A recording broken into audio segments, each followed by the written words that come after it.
What up? I'm back. Today is the 7th of August. Today is fire, man. Every day I just got to do painting one. And the process on this one was a little weird. No, it happened exactly the way it's supposed to. It's almost like, man, I'm so confident in what I do. Like, it borderline like makes me like feel funny sometimes, but it makes me laugh, but because I can't stop it. Like I can't, and I can't. I don't want to. I'm not gonna. Man, it just makes me laugh because it's like, you know, when I say things that I say, like, being that I have the ability to physically step into other people's perspectives since I've been doing it my whole life, which is where my empathy comes from. I guess it was a skill that I adapted to and learned. I guess. But so now I kind of do it sometimes when I get through painting, because it's actually more of like a fuel to me.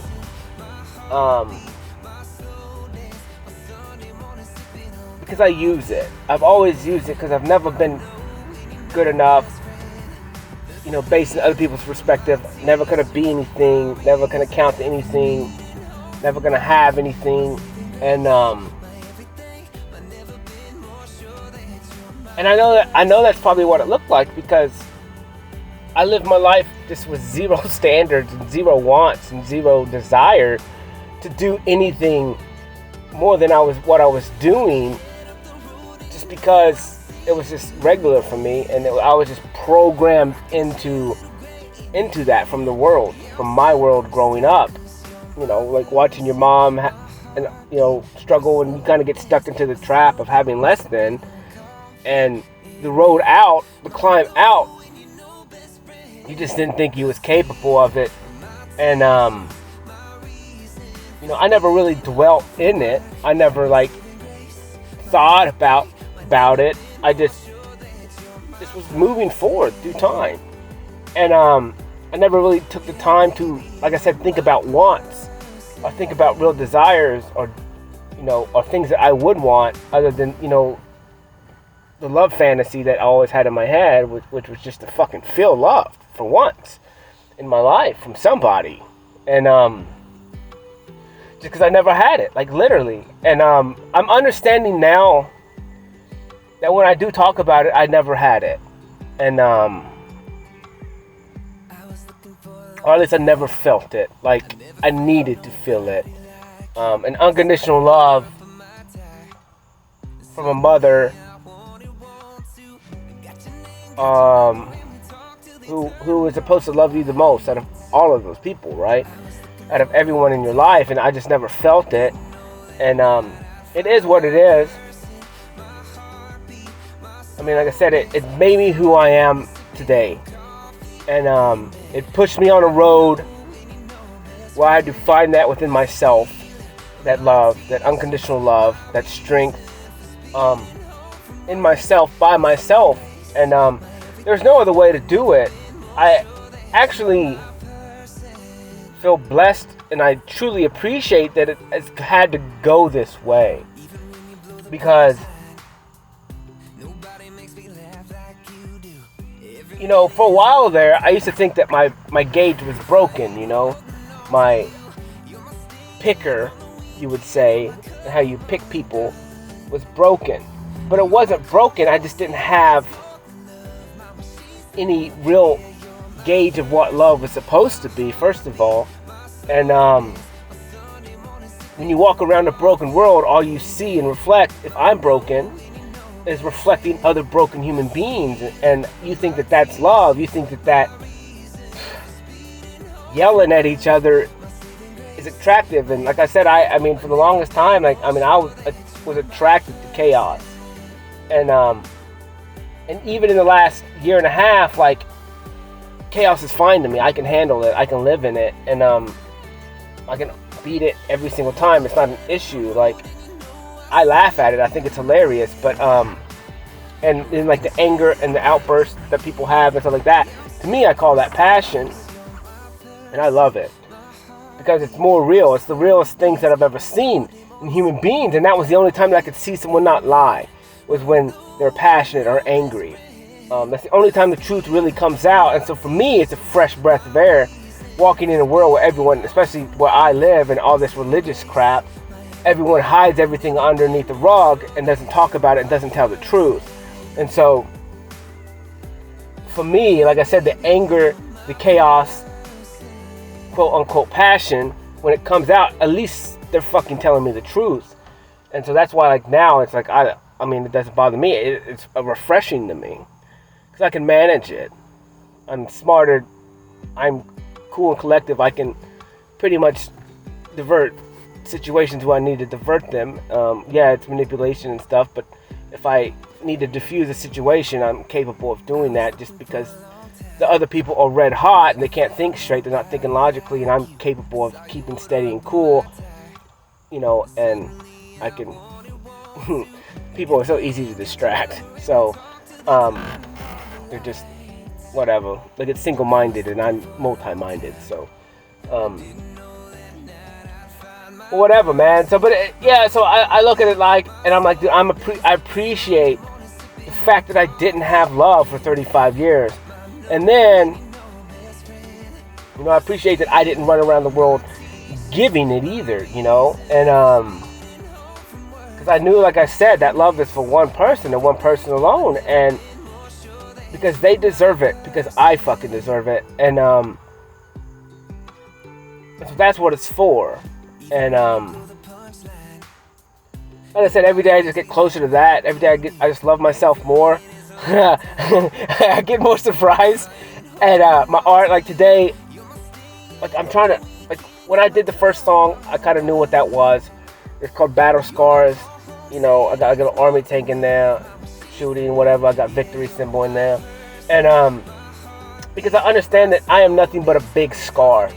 And it's a huge scar. Every bit of me is a scar. Like every time I look at my life, for 35 years, I was freaking just tore apart. And I carried it well. I can't explain. Yeah, I didn't go to war. I didn't get blown up. I didn't none of that shit.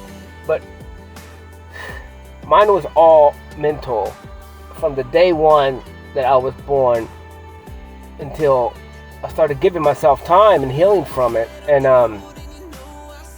like I said, the way that my life was set up, it was nothing but survival mode, just looking forward, and I didn't have time to play pity party and to cry and complain. I just was going, and then at some point you just become complacent in it and compartmentalize everything, and you just run from your problems. You just never look back. And you know, when you take time to just sit still and then start talking to yourself like you've never talked before, like you understand, like, damn, dude, I have so much information in my head. I'm way smarter than I ever thought. Way smarter. I knew I was smart, but I would go through life and people would be like, Cody, you gotta stay humble. I'm like, I don't get it. I'm the most humble person you're ever gonna meet. And I don't see me having a little bit of victory, me having my head fucking high, me being proud of me, which is the only thing that I have. What does that have to do with me being humble? I'm not bragging. I'm not bullying people. I'm not looking down on people. I'm not doing none of these things. And that stunned me a lot of times, because people are like, we gotta be humble. And I'm like, in my head, I'm like, dude, at no point in time, if I was to put a checklist, I was like, none of this stuff is me not being humble. Like, I've worked for everything I ever fucking had. All these skills, knowledge, and stuff in my head, like, I had to collect it.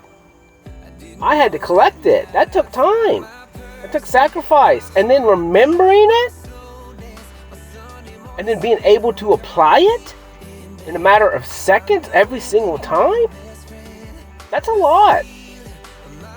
Be able to adapt into new jobs instantly, like, I'm way smarter than I thought I was.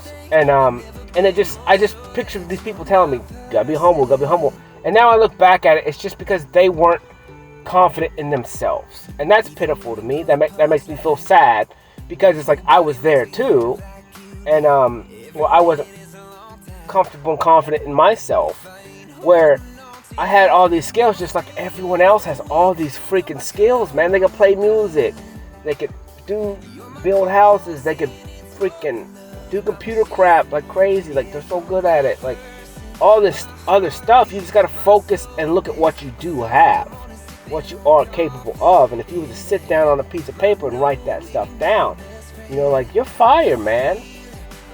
And then you can just decide what you want to do within that realm, like, and focus on what you truly love and what you're a nerd about, you know.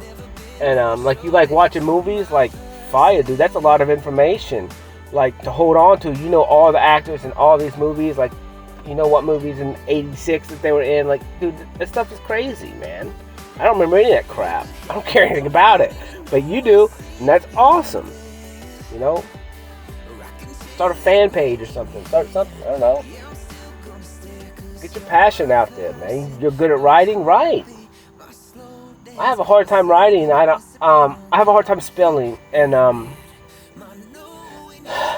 but it's the phonics part. The phonics makes zero sense to me, and like I said, I mean, I got a weakness there. But evidently, I can talk well, and I'm getting better and better every single day. I'm way better at speaking, like way better, and it's cool to look back and see your progress and really be proud of just being able to talk, which should be the simplest thing in the world, and yet it takes time, and you have to practice like anything else, you know, and it's just cool, man. I don't know. So I was in there painting, and I found the song, the third song, because I think there was the background song, and then with the spray paint, and then there's another layer that usually is just a song, and it just does the background. And then when I grab my white and black paint, because that's usually the step process that I use now, because I understand that as soon as I pick that third song, that final song, that's going to dictate the black and white shadow. As soon as I put it on, however it goes on, because it's random, I'm literally just pouring and whatever I feel, and then that's going to produce a shadow, and then I paint a scene based on that shadow that it produces. But that shadow that is produced, it already knows what scene it's going to be. I don't know what it is. I don't know what it is at all. I just attach to a song because it feels good. And because like I said, I have a freaking playlist that I add songs to every single day, and then I kind of just roll through it real quick in a matter of seconds, and I'll pick a song, and if it feels good, I'll use it as the song. And so it's my subconscious. It's all connected. It's a fucking love story. It's over days, over paintings, over everything. Greatest love story that's ever happened, and I knew I was gonna make it. I knew I was gonna do something great and crazy. I always knew I was gonna do something big, and there's nothing bigger in the world than love. So it's like evidently that was, I didn't know.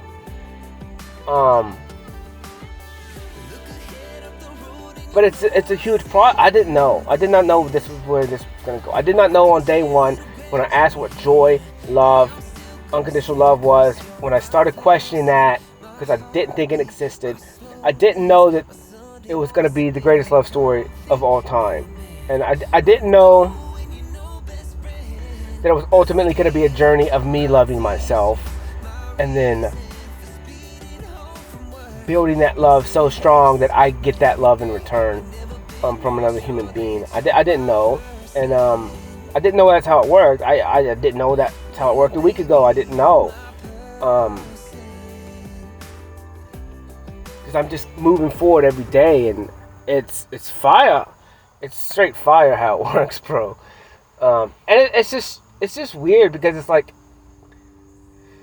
man, my body's getting so strong, dude, and it actually kind of freaks me out a little bit, but I'm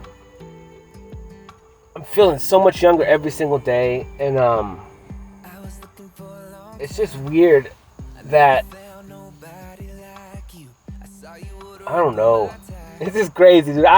So I was wondering, I was trying to figure out what I did today. Today I didn't really do anything, because it rained off and on. I went and got some burritos, and I went to the park. And it was rain. It due to rain hard as crap. And so I waited a minute. I should have just played in that rain, but I didn't want to get drenched. And then when it kind of simmered down, I just kind of went on a walk.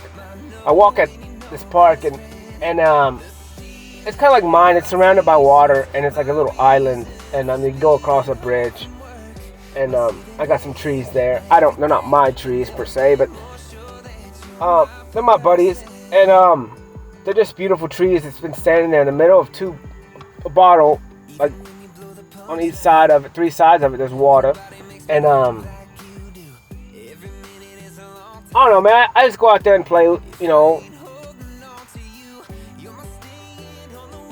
like I was thinking about this the other night. I was standing out here in the yard, in the field or whatever, and I was just looking up, listening to music, and I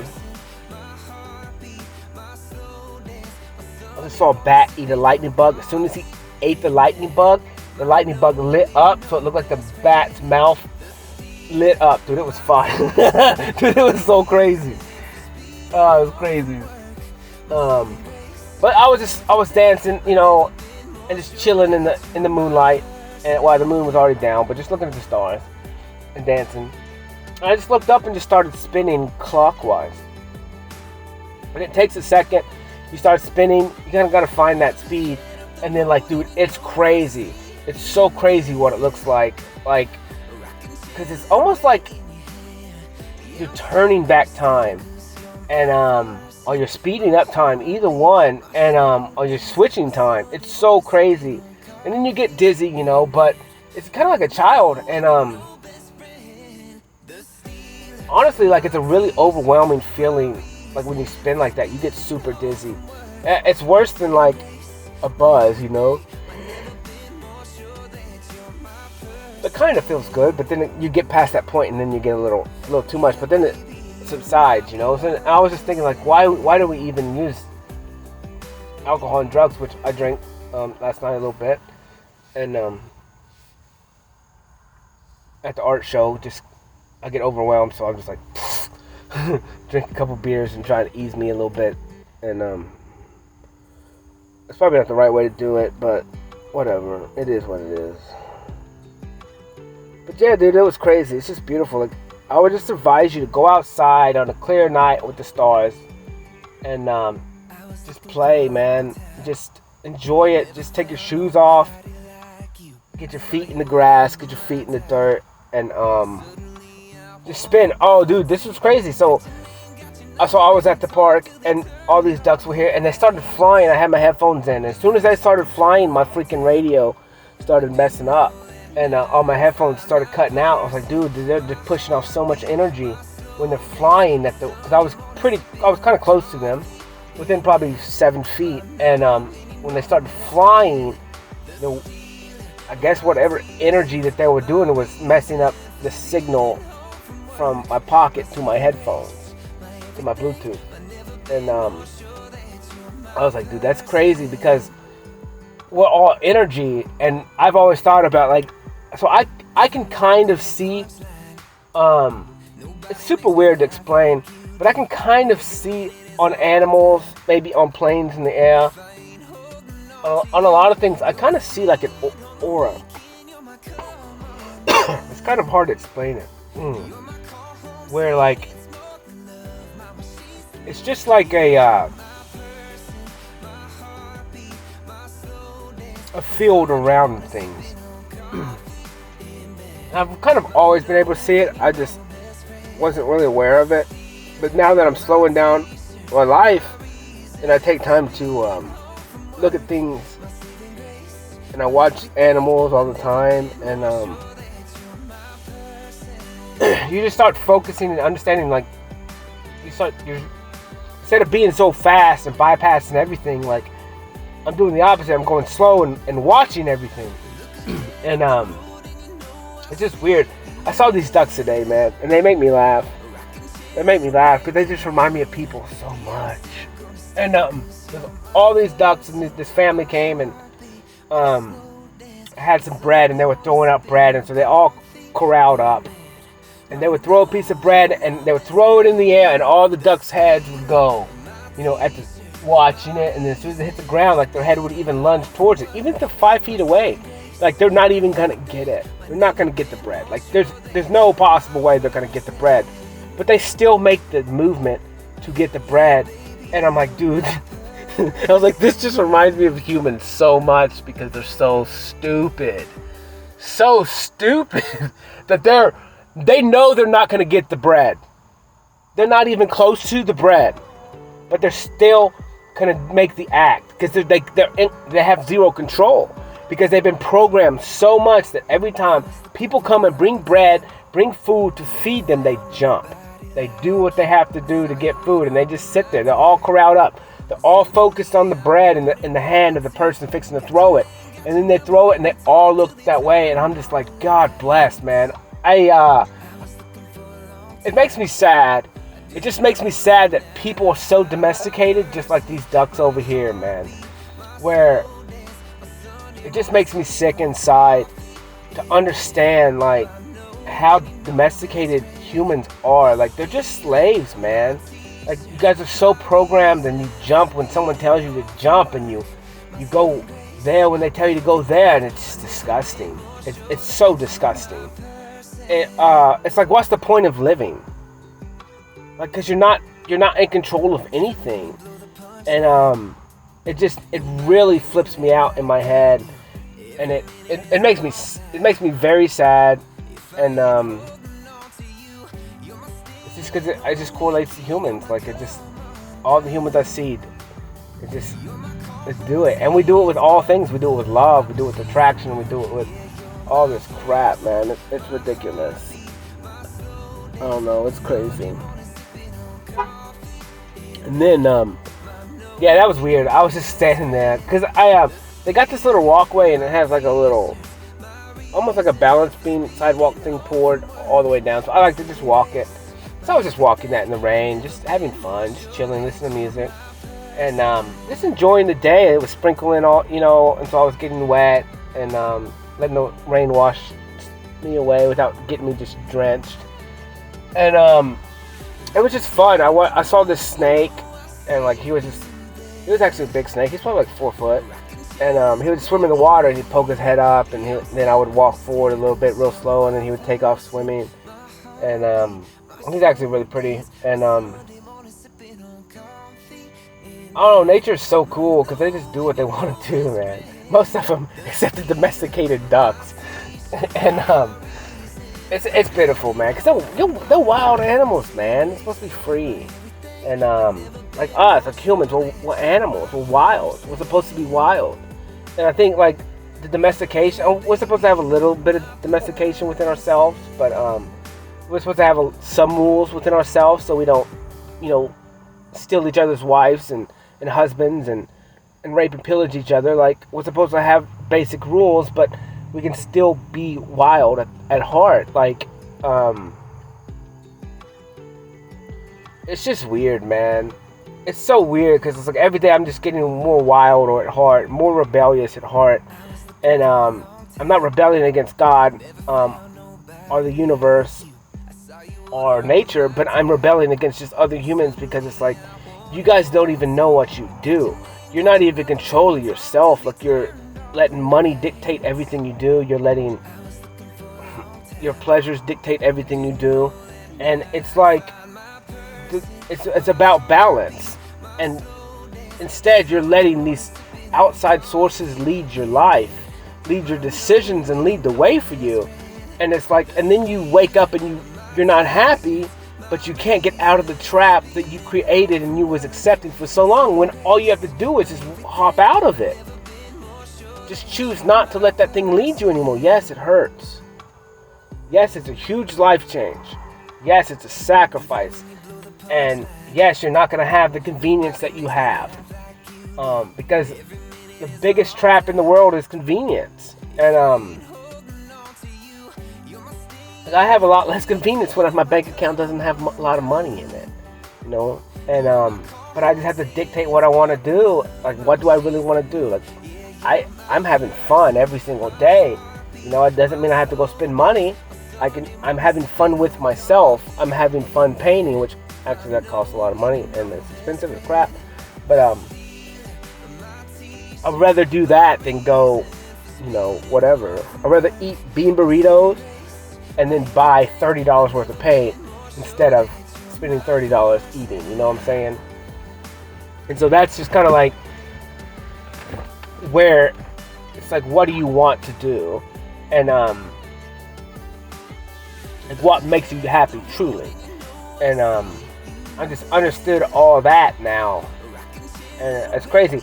I bought like a handful of food for the ducks, and it was so funny because there was two groups of ducks, and then there was two lone ducks by themselves, and so I literally fed just a whole handful of food, one pebble at a time. I don't know how long it took me, to these two dogs, and all the other ducks were pissed. Like, they were all around, but they wouldn't come close enough, and I wouldn't throw any to the other ducks.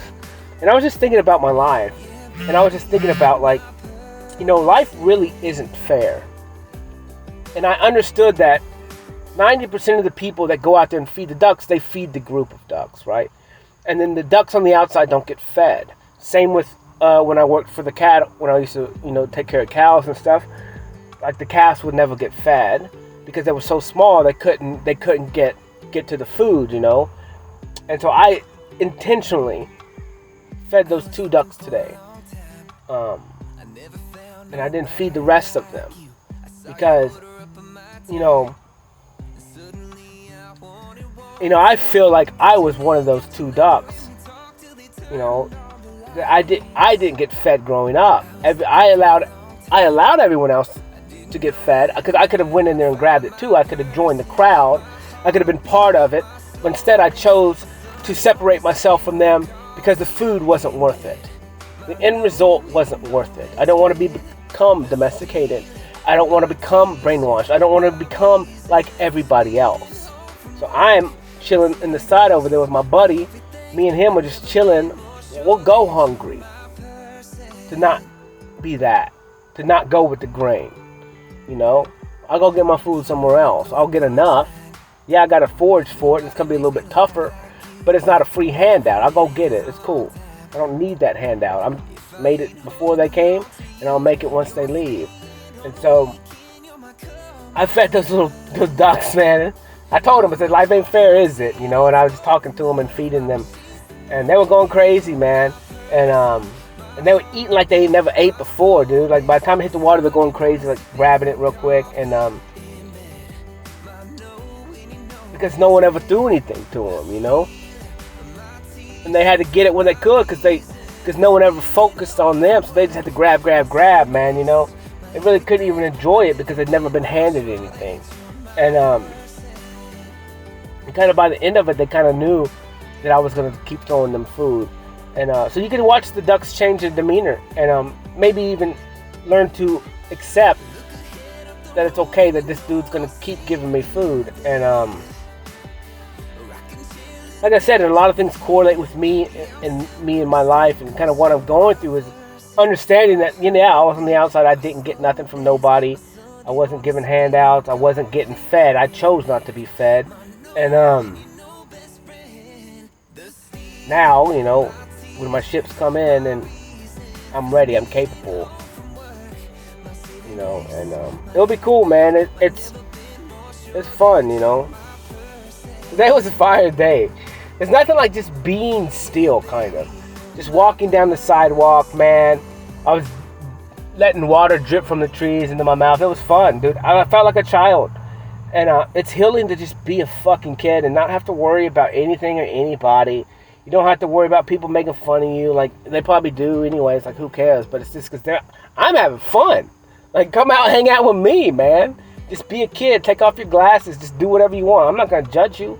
I don't care what you do. As long as you don't hurt me or somebody else or animals, like, do whatever. It all flies, man. Like, who cares? Whatever makes you happy. I mean, don't be doing some weird shit, but You know, do whatever though.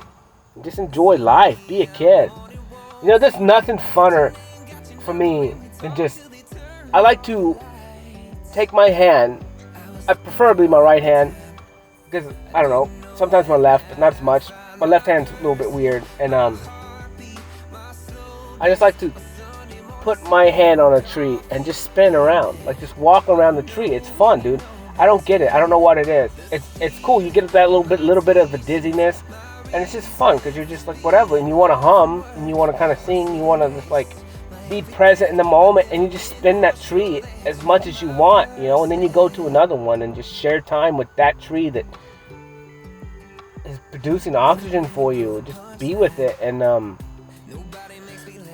don't know. I started doing that a while ago, just one day, and I don't know. I like it. It's fun. That's why I call them my trees, because I do it to all of them, and on that little island, and then my buddies.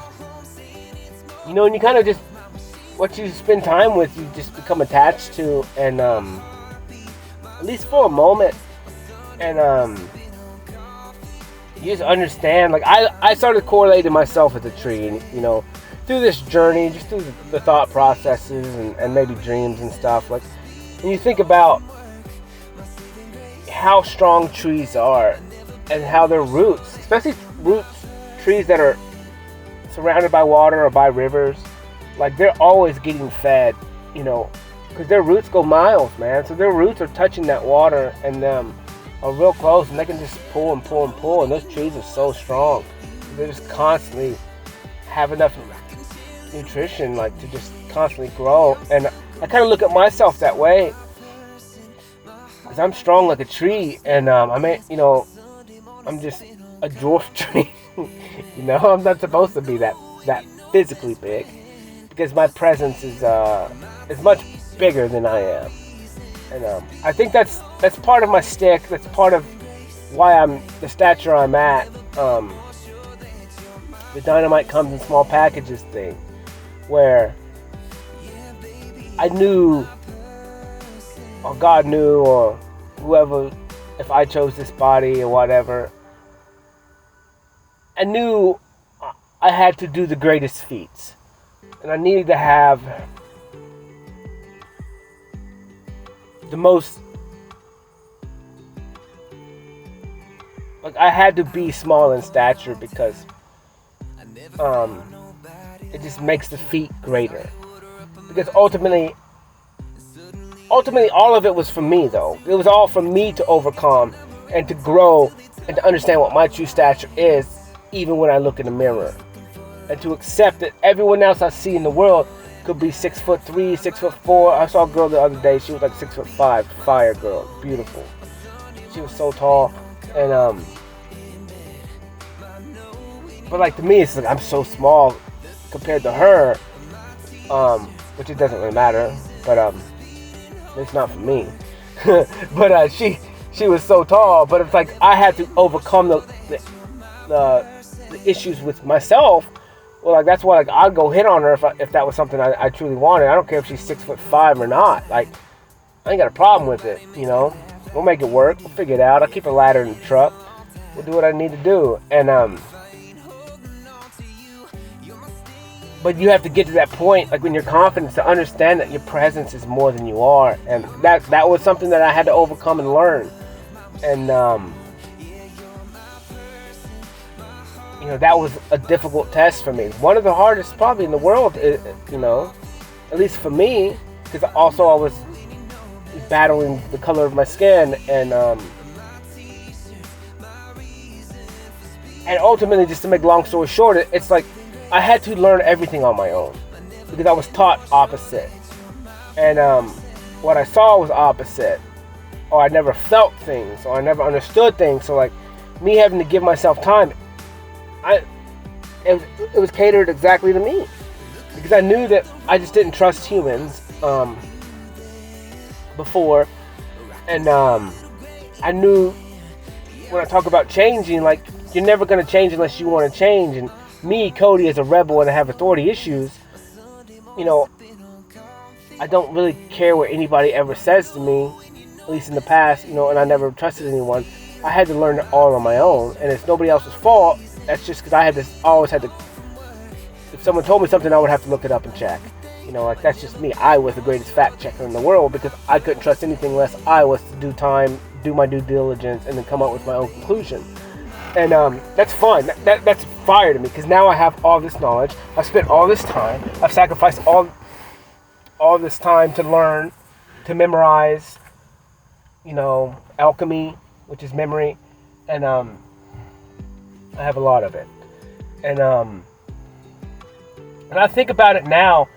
Honestly, what's super weird is there's a dragon in the sky, and I would take a picture of it, but I'm not gonna. It's cloud, but it looks like a dragon. It's fire. Dude, it's fire. It's so cool, dude. And it's sick.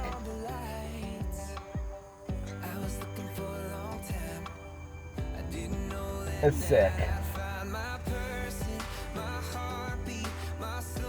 But dude, it's sick. It even has its legs like down underneath. Oh my goodness, it's fire. That's crazy. Go outside and look at. Wow, it'll be gone by then. But yeah. So it's like, I can't, dude. What's so crazy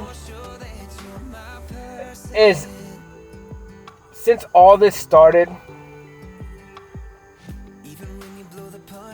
dude, I do not remember people's faces. Like when I leave them, I don't know what they look like. I don't remember. Like, I really don't. Like, especially like women that I'm attracted to or attraction. Because I don't look at their physical traits anymore. Like, I guess I do instantly when I first meet them, maybe. But I don't focus on that. Like, I'm always focused on conversation, energy, and you know what we're connecting on. And so like, it's so hard for me. Like, I don't even know what people look like. It's super weird. That's why a lot of my paintings are like kind of what they are, because I don't see. I talked to somebody the other day. So when we put up the art show, it produced shadows on the walls, and like to me, dude, the shadows are fire. Like, shadows are my favorite. The shadows are my favorite because it shows you what it really is, and it's hard for me to explain it, but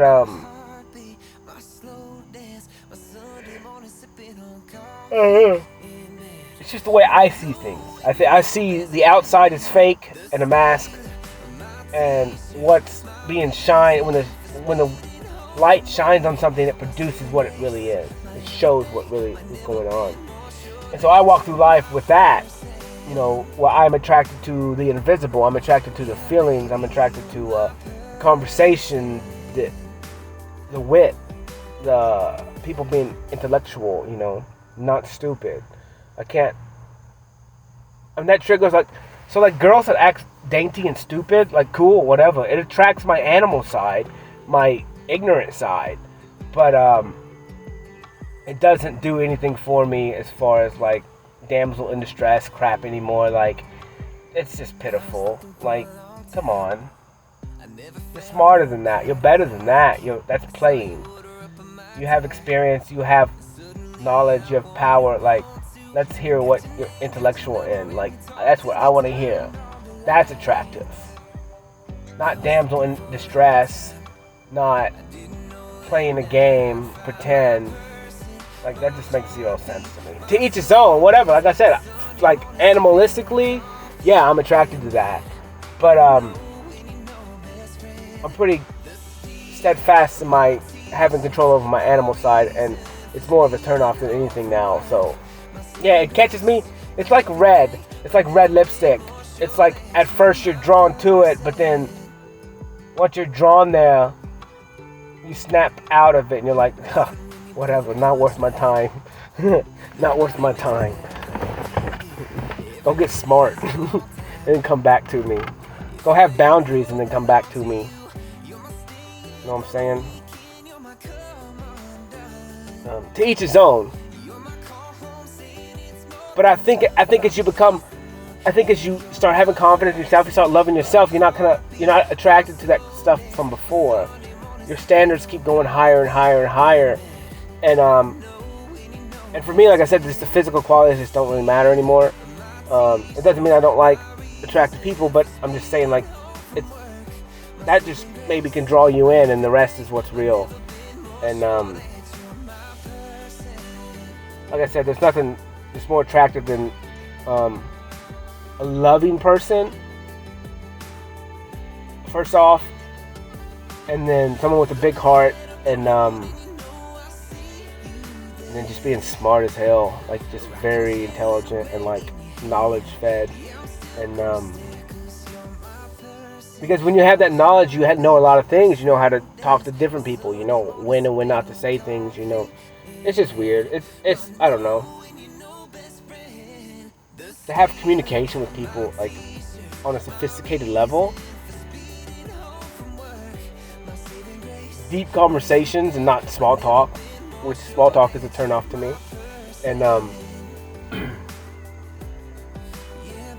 just because it means nothing, it's fake. And the fakeness is what I don't even care anything about it. Like, I know when you're being fake anyways. A lot of times I just let you do it because it's like it's not worth it. And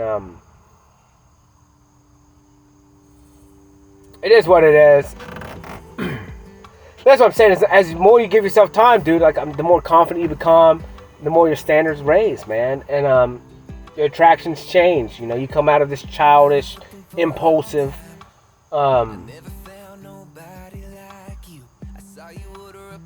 attraction, and you move into more of like I said, it's gotta be meaningful, because your time is precious. And you know, if I just, you know, my time is precious. I don't want to waste it. I'm not gonna waste it. I'm not gonna waste it, like, just for real. I'm not gonna do it. So every time I'm interacting with humans, I'm planting seeds like crazy, man. I may get distracted because I'm trying to whip in words that's gonna haunt you for the rest of your life, like until you change. Like, I'm gonna whip an idea in there, and you're not even gonna know that I whipped it in there until a week later, when you're like, "Holy shit, this dude just rocked my world." I'm like, "Yes, yeah, I did it. Yeah, I said a statement that you don't even know what I said." And one day you're gonna be sitting on the toilet, and you're gonna be like, boom, and it's gonna hit you like a ton of bricks. And then hopefully that will spark change. I'm not wasting time, and I'm getting better and better at it. And life is fun, dude. Life is cool, man. And like I said, time is very important. And I got a lot of time to give, but I'm not giving that to everyone. I only want to give that to one, and because that one deserves it. Because I know I deserve it. But I don't know, man. I don't know what's gonna happen tomorrow, but I don't really plan on doing that much. I may go cut a yard tomorrow if it's not wet, and maybe do a little bit of tree work or something. Maybe make some screens for some windows. I don't know. I just need to be outside tomorrow. Maybe try and sit in the yard and meditate a little bit, just chill, see what happens. Just be still and just rest. I'm super tired still. I slept pretty good last night and slept a long time, I think. But I'm just trying to. I don't know where or what happened. Like, I was feeling good for a couple of days, and then I just kind of caught up. Like, I don't know. My energy's been a little drained. I don't know if I'm just trying to heal a bunch of stuff right now. But I think it is. I think this is, like I said, this is kind of an ending and a beginning that I'm already in. And so my body is just trying to adjust, and my mind's trying to adjust, and my consciousness is trying to adjust. And it's just really stepping in, because I really stepped out of that survival mode. I'm not in survival mode anymore. And like I said, you got to kind of heal from that. And it's new for the body to really be out of it, and to really just be going with the flow, and just allowing things to happen in the way they are, taking little steps each day to become better. And every day just do a little bit more, and just live life and enjoy it, all moments. Even if I spent half the day literally just walking and just being in the rain, you know, and giving myself time and being quiet, not talking, not really even thinking, just walking and dancing a little bit and just having fun. Just enjoying life. Like, fuck it, whatever happens, happens. And you know, I got a little bit easier than a lot of people right now, and just because I don't have anyone else around me to depend on me, and it's fine. I mean, it has its pros and it has its cons, you know, because like as a man, like men want purpose. Like that's a need for men. It's a need for women. Like women want purpose. They want to have a partner. They want to have kids usually, you know, and they want to be a mother. You know, men want to be fathers. At least I do. And I also want a purpose of having that partner so I can help her and love her and give her what she deserves and needs, and also, you know, help other people and stuff like that. But basically, like, you just want that partner to help and to help someone that appreciates you back, and then you're also getting help from them as well, and you appreciate it. You know, someone that relies on you. You know, and I talk about you're supposed to have your cup full completely, yes, but when you come and bond with somebody, they rely on you for a lot of other things as well, and you learn to rely on each other and trust each other, and you just hopefully you can do it in a healthy way that's not super codependent, but you do become one, so it's not like you're codependent in a weird way if you can do it right, and so it's okay if one goes and does something on their own, it's fine. Because ultimately you're just happy for them to go do what they want to do. And you don't, yeah, you may miss them, but you allow them to do that because you love them and you want them to be happy too, no matter what they want to do. And then hopefully you can have time too where you can go and do stuff on your own as well, and they're happy for you, you know, and they allow you to do that. And you guys don't bug each other during each individual time, you know, and which you could still text and all that stuff, but I'm just saying, you know, I don't know, man, life is cool, man, and I'm ready for that adventure, just to have and to learn those things for that challenge. And when I say challenge, like, challenge is not bad for me, challenge is good, challenge is positive, challenge is growth, and because you have to grow through a challenge. Even if you fail, you still have to grow, because you're facing something that you've never faced before. It's a challenge. And it just makes sense. Like, this is part of the process. There's nothing easy is really worth it. And I would say that in a sense where, like, you may have a connection with someone that's easy. It's fine. But I'm just saying, like, in the totality of it, everything should technically be a challenge, and constantly growing and moving and facing new things as time goes on. And but then again, it should be pretty easy. We just lived in a life that was so damaged, where everyone was so broken all the time. It's like the challenging part is because no one ever talks about anything. So you're playing a game with another individual, and you have no fucking information because one party won't open up and the other party won't open up, and you guys just build resentment until you guys create a fight, and then you guys get angry and then speak the truth that you've been holding back for years, and then one party does something or says something that they can't take back, and it ends everything. Where it's like, if you was just from day one communicated truly and rightly, and it was always honest with your partner, then, you know, like, you don't build that resentment that creates that passion in the end that causes things to break. But I don't know, man. Life is fun. This talk is weird. Like, I wasn't.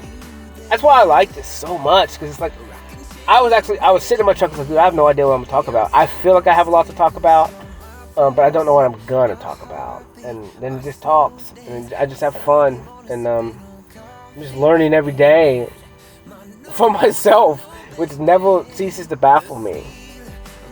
Never ceases to baffle me, and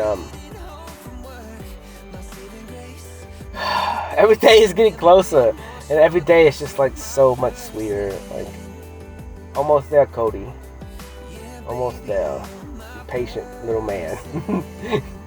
Most patient human being I've ever met, I've ever seen. Just be patient. It's worth it in the end. It'll all work out in the end. You'll get exactly what you want in the end. You chose this. You created this. You manifested this. You've done the work. You took the time. It'll be here before you know it. You wake up, it will be here. And you'll never be able to look back again. This is going to be a ride. The ride of your life. You've been waiting in line 36 years. You're finally fixing to take that ride. It's going to last for eternity. Greatest ride ever created.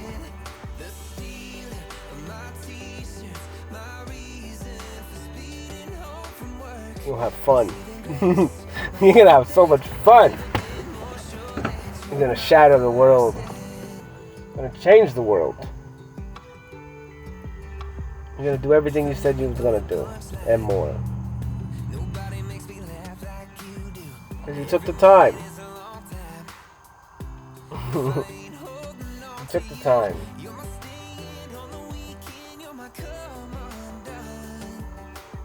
I don't know, man. It's going to be crazy. I'm excited, man. I kind of look at it like it's almost like I had a storehouse, and where I kind of stored all my love. I stored all my energy. I stored all negative energy my whole life that I took from people, and I would take it and I would transmute it and I would store it in my storehouse, and it's just been piling up my whole life. Now it looks like a damn nuclear facility, and it's massive. It's 35, 36 years of me storing up energy for now. Just storing it back, taking people's stuff and helping and just storing all that energy, all that stuff, just piling up. I was investing a long time ago, bro. That's why I didn't invest in this world, because I already knew my investments was different. My investments were invisible. And my investments were real. They weren't controlled by man. My investments were controlled by the Creator. I put my faith in Him a long time ago. Long time ago, man. When I was a child, it was weird. It was rough. It was weird. It was scary. I had a lot of dreams when I was little. And I'd wake up freaking, I couldn't move. I was like paralyzed. And remember, a lot of times I'd wake up crying or praying. A lot of times I would just be praying. Or reaching, like my bed was in a room and there was a dresser next to my bed, and on top of the bed was the Bible. It was my Bible, and I would freaking wake up praying and like reaching for that Bible, like when I was little. It was weird. I'd have all kinds of dreams like that where I couldn't move. While I felt suffocated, I couldn't breathe, and I was little, 4 or 5 or 6, and it's weird. Like this shit started way back then, man. That was weird. I don't know what it was. It was what it was, and I was built for it. Just keep going. Make it to here, make it to now, and I'll work out in the end. Life is crazy, man, and you go through some shit when you're little, and it stains you as a kid. It stains you as an adult, and until you can give yourself time and walk in the rain and let that water just wash them stains away. But it takes time. It's all about time. You know, and that's what's crazy is like you think about it like that. It's like if you're walking around the world and you're giving everyone else time, then you're neglecting yourself the whole time. Because you only have one timepiece, and you can either hand it to the world and then they hand it back to you if you start giving yourself time. When you're giving yourself time, you're holding the hand timepiece, and then when you're with everyone else in the world, they're getting to hold your timepiece. And they're taking time from it. That movie, The Time Thing, what it's called, Time, I think. And there's JT in it, and Amanda Seyfried or whatever her name is. It's a cool movie, but it's literally that. It's literally that kind of, sort of. Well, they were still in time from you, and then you died at a certain age. But I look at it like that. It's like, man, like if I walk around the world, like when I'm giving other people time, like I'm literally giving them time, my time, literally. And I'm okay with that. And I have abundant amount of time. I'm abundant. I will share. I think it's good to share because I'm helping them, learn to give themselves time. I'm telling them and showing them that it's important to give themselves time and to quit neglecting themselves, because that's the greatest tragedy in the world is neglecting yourself, because yourself is all you have. Yourself is who you is it. You're the dictator of yourself, and you're giving it away. You're the controller of yourself. You're all knowledge and all power. You're all the great decision maker is yourself. You make every decision for yourself. And you're not giving yourself time. And as the more that I talk and the days that go by, it's like I just see such a correlation with God. And it's just like, I don't understand why we can't see this. Don't have any other gods before me.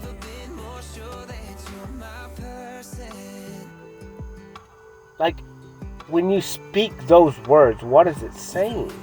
Me, Cody, have 0 gods before me. I'm not saying I'm God. I'm saying the God is the creator of me. I have to give myself time because I'm the only one on this plane. Like, everything outside of me is God. We make it idols and gods. Well, I'm the only God that's really in control here. Little G. I'm controlling everything. I'm controlling what I do. I'm controlling all my outcomes. And and then we're giving that away to something else, to everybody else. It's like God's like, hey, dude, I don't see how you guys don't understand this. Like, you guys are, come on, like, I don't get it. How do you talk to God? By talking to yourself? How do you talk to God? By talking to yourself.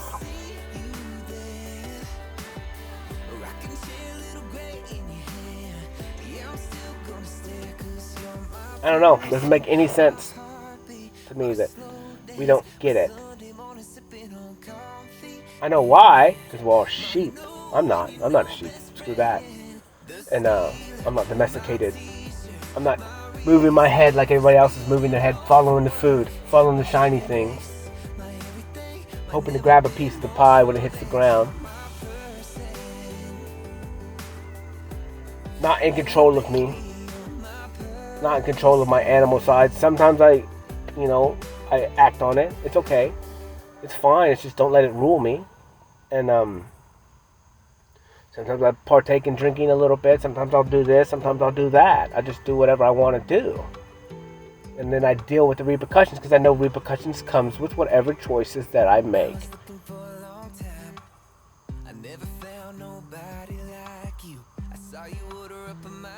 And I steadfast in that. And I understand that. And I understand that sometimes repercussions involve other people, so I try and stay away from those things. I don't want to harm anyone. I don't want to hurt anybody else. I don't want to infringe on anybody else's free will. If you want to believe that way, believe it. Have fun. I don't care. I would like for you to be happy. I would like for you to give yourself time. Mostly because if you give yourself time, you will learn to become happy. If you give yourself time, you're going to learn to be patient with yourself. If you give yourself time, you're going to learn to love yourself. Because you're fire. And you have to. Because you're with yourself since eternity. And you're always going to be with yourself. Like, it makes all the sense to learn yourself the best that you possibly can. And to give yourself as much time as you possibly can.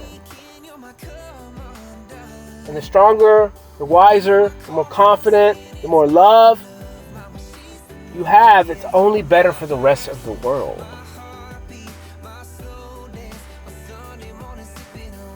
Well, you have to be selfish to become selfless.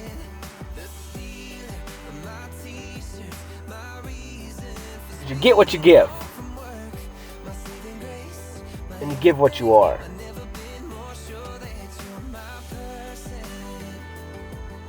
Give what you are. Because you can't give less than what you are. And you can't give any more than what you are either. Because we're givers. We're all givers. We have to. We have to give.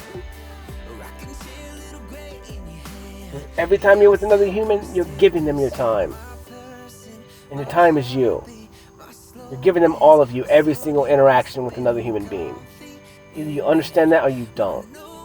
But it still happens even if you don't understand it.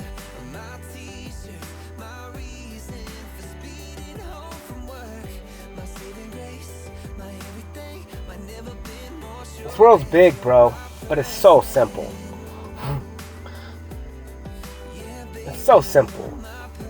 You know, I look at it, dude. I look at this right now and I'm like, oh my God. Just now, in this moment, we have all these books. We have the World Wide Web. We got all these search engines. We got Webster Dictionary. I've given myself hundreds of hours in the last 125 days, a year and a half. I don't know. I'm probably thousands of hours, 1,000 hours in or more. Who knows? Whatever. I give myself my time to myself 24 hours a day pretty much for the last year and a half. I would probably say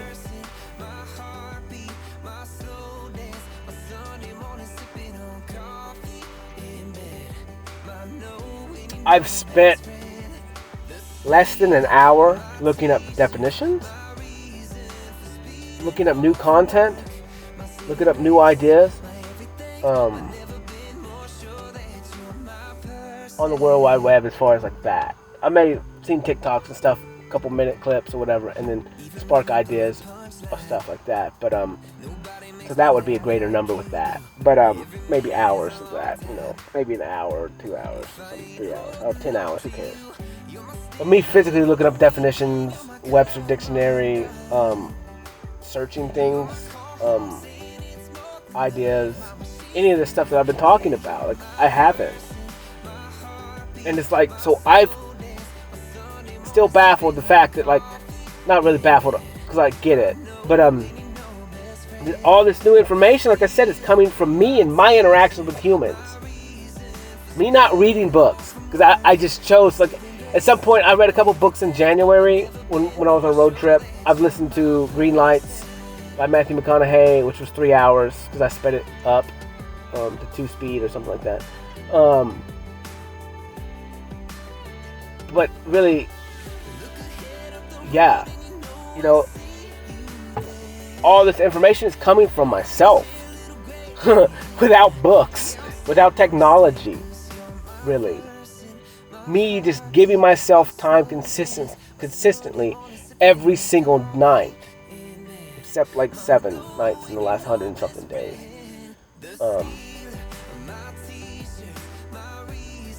It just blows my mind that it's that simple. That all the knowledge that is actually worth having, number one, the knowledge worth having, the basic knowledge is free. The knowledge that will make you happy is already given to you. You just got to go get it. The basic needs of humans.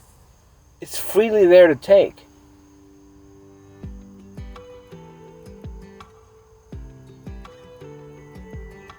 You just got to give yourself time. It's all free. It's inside of you. You've got to speak and get it out. Ask yourself questions. Ask yourself why. Why do I do this? Why am I not happy?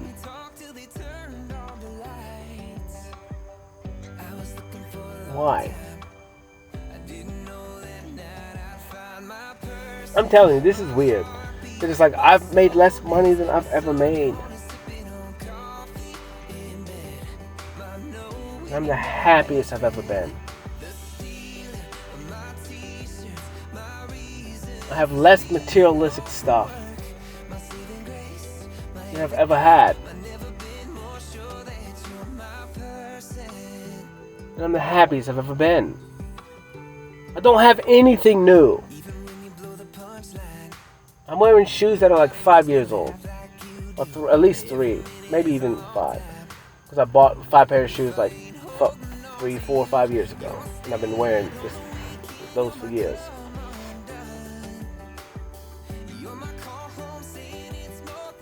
No, I don't. I wear all the same clothes. I have 20 of the same shirts. I have 25 pairs of socks. All the same. All my underwear is the same. I have 2 pairs of sunglasses. Some hats.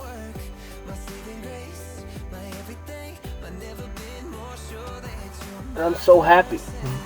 Like, I mean, I got other stuff, but it's like I don't touch other stuff. Like on the day-to-day basis, I don't touch anything. I don't use anything. I use my computer, my phone, my headphones.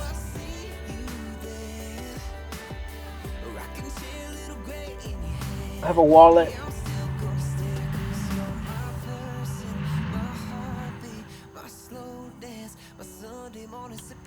I carry a piece. That's about it. Like I don't do or have any extra stuff on me, man. It's so weird. Like the things that I even touch is so minimal.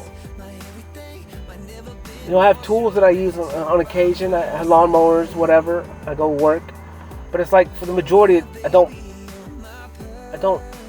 need many things. Like if I was to sit there and write in a book what I needed to survive, I mean, it would be a small list of things, maybe 25 things. I don't know, maybe it would add up quick, but 50 or something. But I don't know. A bed, pillows, whatever. You know, I don't know. But it's just, I look at my life and it's just like, it's so simple on the day-to-day. It's like I don't need these things. I mean, it's nice to have. I got kayaks I haven't used in a year. I mean, I got tons of fishing poles in there I haven't even touched.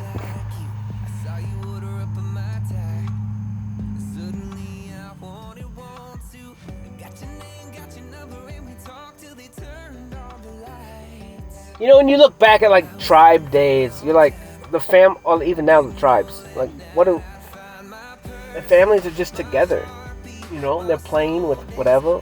Maybe they got soccer balls, or they don't have TVs or none of that crap. What do they do? And obviously they got a mate, but other than that, like they're with each other, they're cooking, they're cleaning, they're hunting, and then the rest of their time is together, laughing and playing. And like you watch the tribe show, like you watch shows, people go hang out with these tribes, like they're always laughing. They're always laughing. They're not.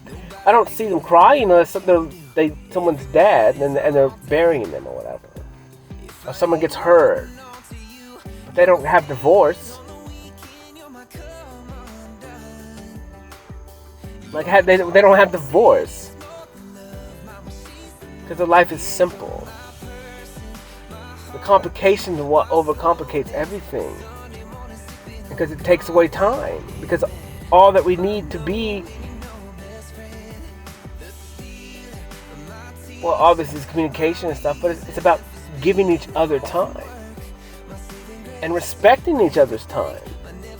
And once you start to respect other people's time, you don't want to go do shitty stuff to other people because that's taking their time away. You don't want people to do that to you. You don't want people to mess up your time. You want to make sure that all the time that you're giving or you're receiving is important and good. And it's not wasted. And it all just goes back to you and your standards. Because if you raise your standards, and you're not going to walk around the world hurting people, and you're not going to accept those people to come in and try and hurt you. You're going to say, no, get away. I don't need you. Until you get your stuff right, don't come up, don't talk to me. Until you're going to treat me with respect, don't come to me. You're going to respect my time, you're going to respect the things that I've done to get to this point, don't come to me. Because I'm up here, you're not. That's on you. I love myself. I'm not going to put up with that petty shit. I'm not going to put up with someone who's full of pride and ego. I'm just not going to do it. You go have fun and pride and ego by yourself in the closet and cry when I shoo you away. Because I don't have time for that. I love to help you. But I don't have time to deal with pettiness.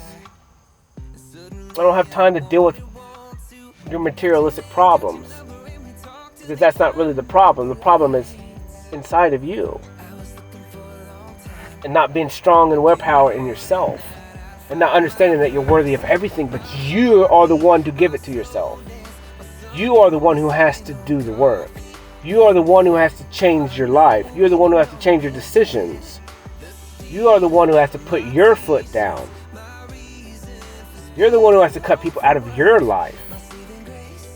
You have to kick people off your timeline. You have to do that. And until you can start doing that, I can't freely continue to give you my time. Because I neglect other people who are wanting to do that, who are willing to do that.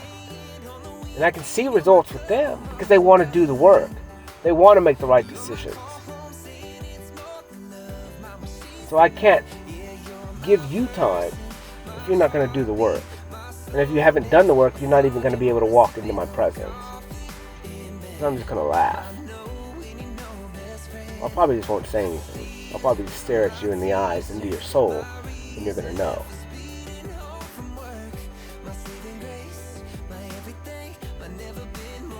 So I'm going to show you what you need to do when you look at the mind. And you'll get the vision, you'll see. And it's not that hard, it just takes time. And the hardest part is just admitting that you're wrong. And that you need help. And it's not that you need help from me, it's that you need to help yourself. Because I'll help you. But I have to see that you've already asked yourself for help. And that you're willing to do whatever it takes to help yourself. If you come to me like that, humbly, I freely give you my time. I have to. I have no choice. Because I've been where you've been. I've stood in the same spot. I took away all my choices. I walked away from my family. I walked away from anyone that was negative. It sucks. Not easy. It was easy for me. In the moment it was easy. But the repercussions were real. And I had to live in those feelings for months. I was just controlling my thoughts and using gratitude to flap those thoughts away until I could just let enough time pass to where it's like, well, I could think about stuff more logically and understand what really conspired, to get me to walk away. And then that the fact that some people are stuck in pride and ego and they won't wake up, and it's not my issue to go surrender my time and be less than and get abused and get mistreated by someone in my past, because I want to be better. I want to be the best version of me. I want to be happy for once in my life. I want to be able to talk like I've talked more in the last year and a half than I have my whole life combined. Literally.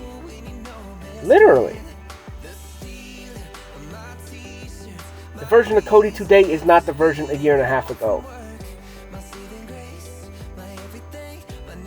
The version of Cody today isn't anything like the old Cody. The old Cody was a mask that was created by the whole world pressing him. For 35 years, I was pressed. And then finally that diamond cut that mask, and I, boom, shine bright like a diamond. And we're all diamonds inside. One of those days you're going to break, hopefully before you die. Hopefully before you die.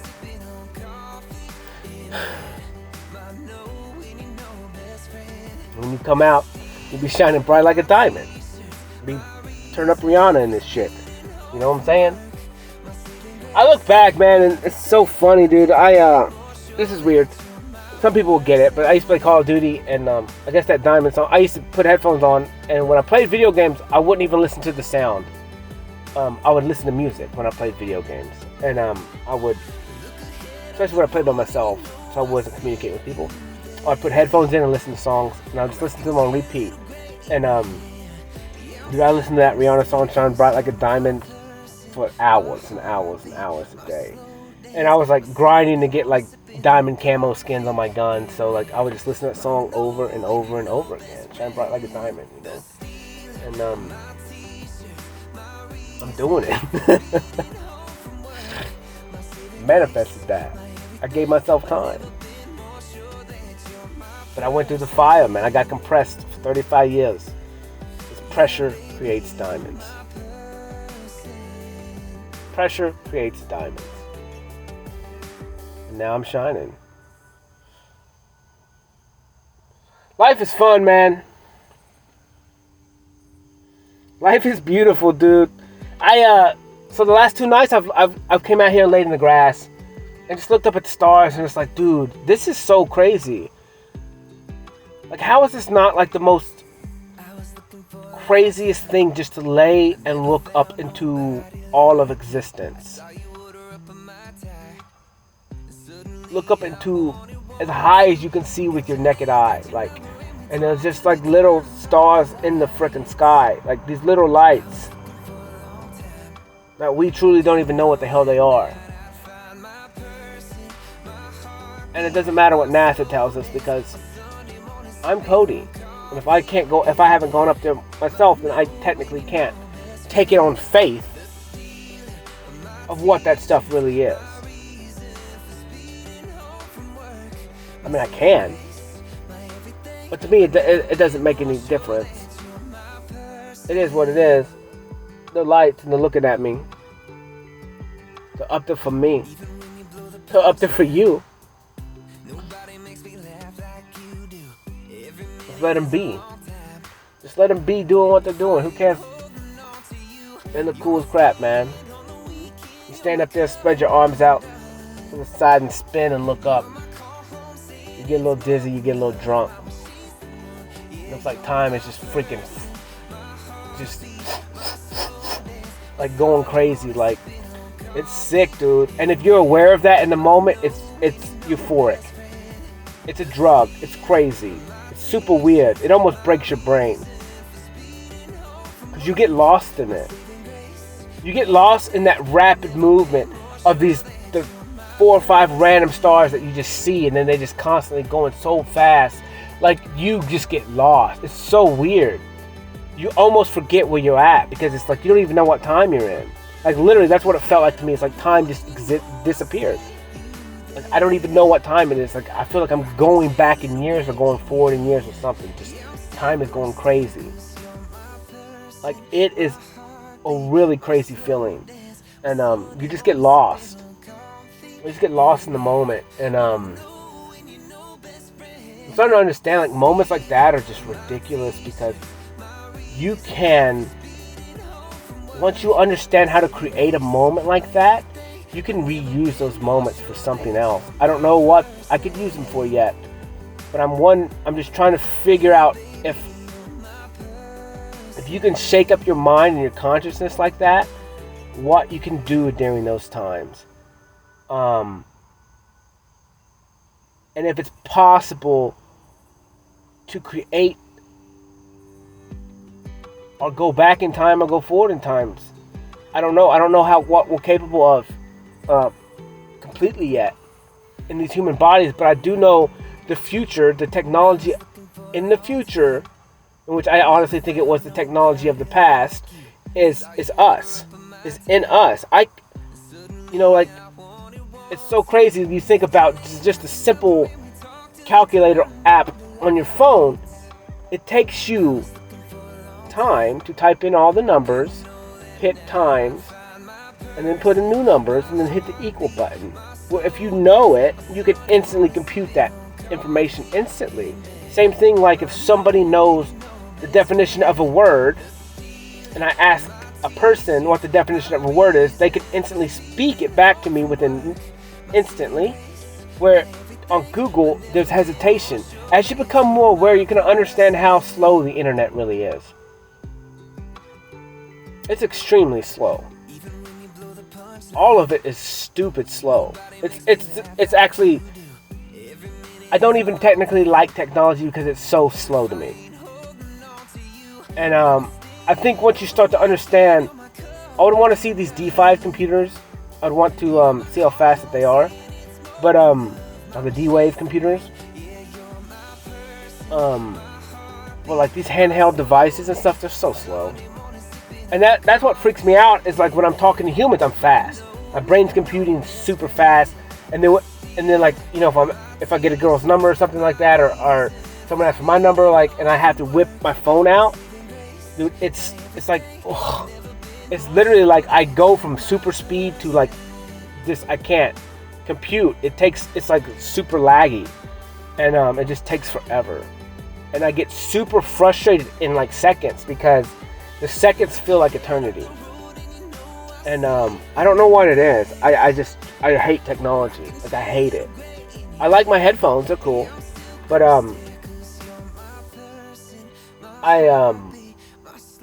it's just the phone technology is too slow for me.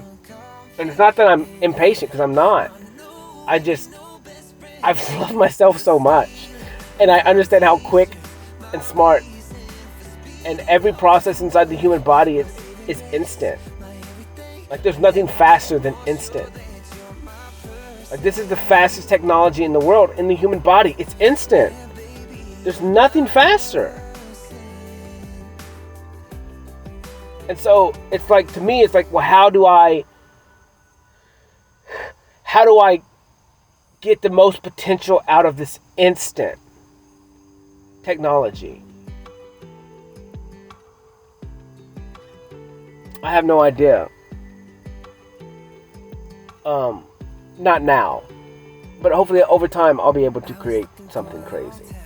And it's not even me creating, because it's already in us. It's just learning the capabilities of this and how to unlock the potential. I've talked about this multiple times, where I've always seen the technology in us is we just got to code break it. We got to jailbreak it, like they do with the iPhones and stuff. We got to jailbreak it so we can get the best from it. And I think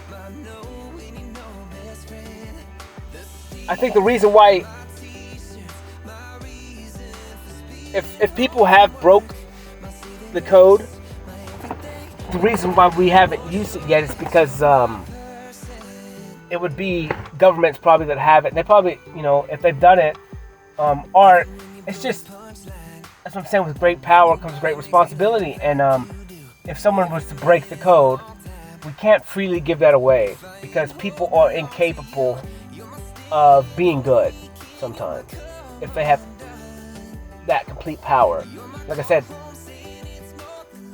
to everyone in the world except me that I know of, because I don't really trust anyone else, with absolute power corrupts absolutely. For me, that is not true. It will never be true, and I hate to say the word never, but to me, I'm setting my rules. I'm the owner of this body. I'm the owner of this mind and consciousness. This is mine, with absolute power. It corrupts absolutely, but never me. Because I am already absolute power. I'm unlocking more and more every day. I already have it. I'm just learning to use it. And it's not going to corrupt me, because I have rules in place, and the Creator has gave me the willpower and the strength to be able to not be corrupted. It's not easy by any means, because it doesn't mean that I don't want to go out and use things for bad. I mean, but that's where you can't. That's why you can't let pleasure and stuff rule you. You gotta be in control, and you can't give away your control, because then that's where the absolute corruption comes. And because it's always somebody else's, or some part of you is always going to use that to get that pleasure, really, to be honest with you. That's kind of how it works. Because once you find enough love and pleasure in yourself, and you don't need it from any other thing, you don't have anything to corrupt you. Like if you're seeking validation from humans, they're going to use validation to corrupt you. If you're seeking money from humans, they're going to use money to corrupt you. If you're seeking sex from whatever, they're going to use sex to corrupt you. So it's like whatever your weakness is, that's what they're going to use to corrupt you. Mine is love, and but I love myself completely. I can't corrupt myself. I can't corrupt my own love to myself, because I've already set a limit.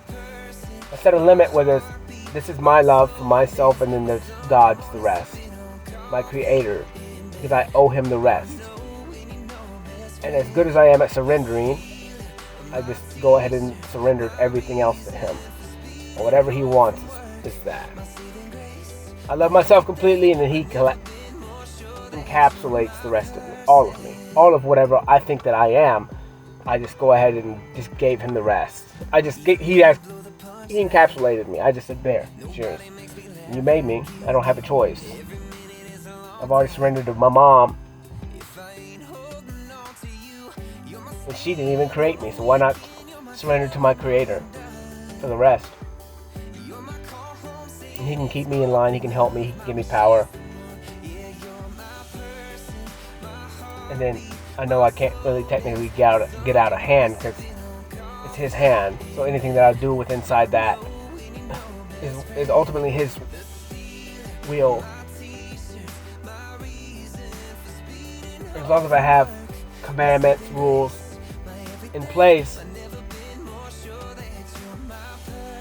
and technically whatever, I can't.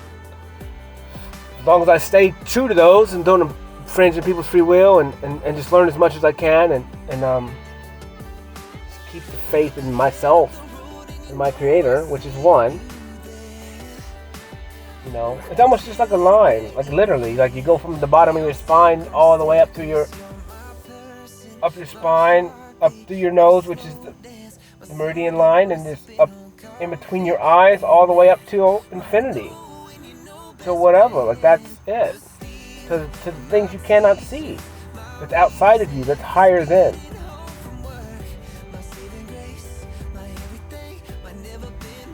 I don't know, man. Life is cool, man. Life is cool, and tomorrow, another day. Tomorrow, another painting. Dude, the painting in there makes me happy, bro. The thing is, like, I don't plan it. I kind of knew. It's weird. It's like you subconsciously program what you're going to do. And, like, because it's like, I'm literally pouring paint. And it builds my confidence, because it's like, I know what's going to happen. Like, my intuition in the moment knew what was going to happen. And I just rolled with it, and then it came out exactly the way. Within the second before I did it, I knew what was going to happen, and then it did it. It's kind of weird to say, because you're going to be like, well, Cody, you planned that. And I'm like, no, you don't know what I felt.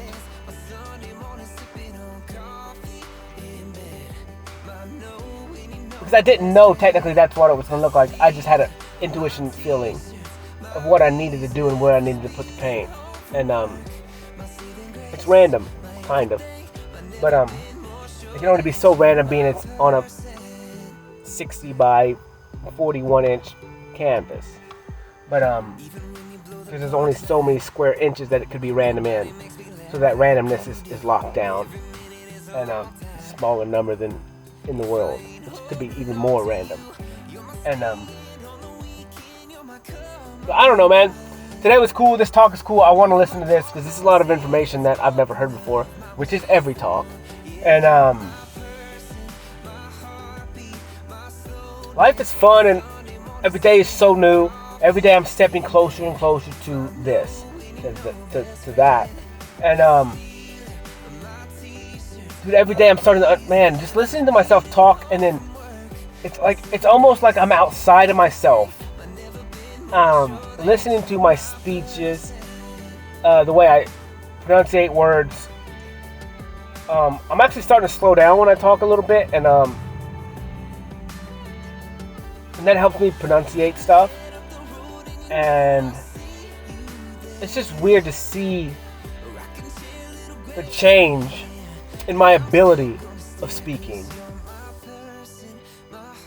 and to really understand it, because yesterday I wasn't focused on it, but today I'm like, dang, Cody, like you sound like a human being for once, and I'm proud of that. I'm like, yeah, I am. I put in the time, and there's been a lot of time, and that's so cool. Like I think about how people put dates on stuff and keep up with that, and it's like, I think in the near future I'm going to do that. Hopefully, like, I'll have a wife that maybe help me with that, because I would love to keep up with that. Like I have a little calendar that in my stuff from like when my mom got me, and it has like Cody's first haircut, and for the first year maybe there was like little bit of stuff in it, and I was like, that's pretty cool. That's pretty cool, because I've lived a life that I don't keep up with dates, and I don't even know what day it is. But like I said, I have a dream, I have a vision, which is even more fire now, of a room where there's like just damn Polaroid pictures everywhere, and there's like one couch in there, or whatever couch would fit 2 people on, or whatever thing would fit 2. Hell, maybe it's the bedroom, but and there's just pictures like all over the wall, and like of just memories. So every day you can walk in there and just relive it, the moments you had with that other part of you, and like to me, that's fire, because then like you can relive all of it every single day for all of however, and like you could just sit there with them, and you could just be present with your now, be present with your past, and you can also see your past in front of you, and like, and you can just be, and like I said, that's gonna be cool, especially like for the little things, because our memories are only so big, and I just want to be capable of remembering so much. Well, like, yes, I miss a lot of memories in my past, but I'm like, fuck that, dude. The future is gonna be, I want to remember all of it, and especially with, like I said, with one person and my kids, because I've planned my life in a way where I do care about people and all that stuff, and I remember almost every time I interact with humans. I remember a lot of specific stuff, and I don't usually remember what they look like. I block that. I get rid of that information because I don't care. But I want to make sure and remember as much as I can in my future and on, with the significant other and the kids and all that stuff. Like, the way I can just reminisce. And that's why I said, that's why I think a room with pictures everywhere, or maybe, would help me just to be able to walk into each time, It could spark something. A picture says 1,000 words, and I like talking now, so it's cool, man. Life is fun. My art is whatever, dude. I'm proud of it. The first time it was kind of embarrassing, but now it's like it's all that's in my head. There's Little Hoss is in there and he's doing it, and Little Hoss is like, come on, bro. And I'm like, all right, man. You're right. You're my emotions. You're my feelings. And I trust you. Do what you want to do. Create that love story. Create that childish love story. There's no other love like a child's love. Like, they love completely. And Little Hoss held that love his whole life. And he's got his eyes set on something. And I'll do all my power to get it for him. He deserves it. And I know the love that he gives is the greatest love you can have. So it'll all work out in the end. Holla. Love y'all. Peace.